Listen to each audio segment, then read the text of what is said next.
प्रतापगढ़ घंटाघर से लगभग 7 किलोमीटर दूर गोंडे से कुछ किलोमीटर आगे मां दुर्गा भक्तिधाम चंदीपुर की तरफ जाने वाली सड़क पर एक हरा भरा मैदान आपके आकर्षण का केंद्र बन जाता है। आप किसी भी मौसम में यहां पर आएं, आपको हर तरफ यही दृश्य दिखाई पड़ेगा। हरे भरे मैदान और उसके बीच से बहती हुई जलधारा। यहाँ के स्थानीय लोग इसे मुशाह का नाला कहते हैं, लेकिन जब इस परियोजना पर जल पुरुष कहे जाने वाले समाज शेखर जी से बातचीत हुई, तब उन्होंने इसका वास्तविक नाम बताया, मोक्षदा जलधारा।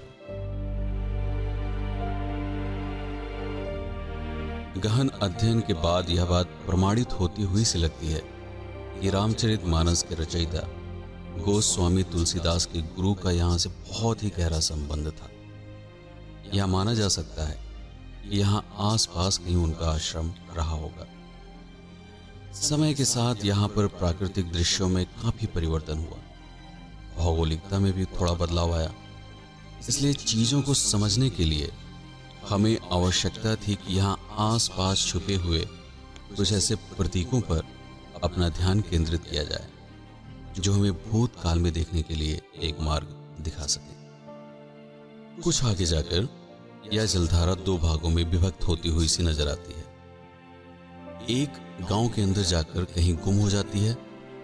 इसमें ठहरा हुआ पानी इस बात का संकेत करता है कि यह जलधारा धीरे धीरे सूख रही है। लेकिन दूसरी जलधारा जिसमें पानी लगातार प्रवाहित होता रहता है, वह हमें उस स्रोत तक ले जा सकता था जहां से यह जल लगातार रिस रहा था। दो संभावनाओं पर विचार किया गया।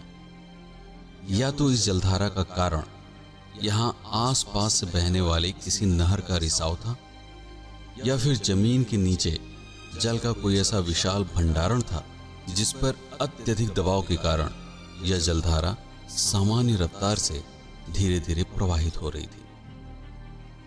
इस रहस्य को सुलझाने के लिए हमें इस जलधारा का अनुसरण करना ही था। कुछ गांव वालों के साथ मिलकर इस कार्य को थोड़ा सरल बनाने के लिए हम उस रहस्यमयी स्रोत की खोज में निकल पड़े।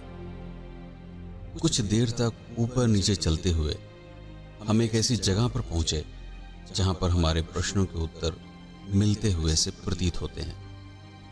यहां मुख्य जलधारा पुनः दो भागों में विभक्त हो गई थी।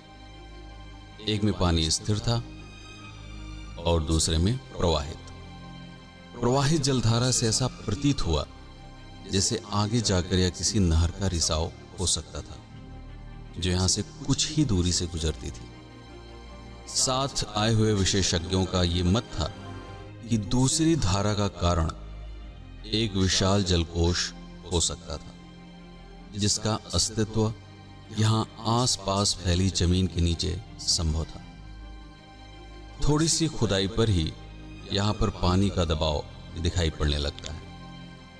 इस तरह से मोक्षदा के मुख्य स्रोत तक पहुंचने का हमारा लक्ष्य लगभग पूर्ण हुआ।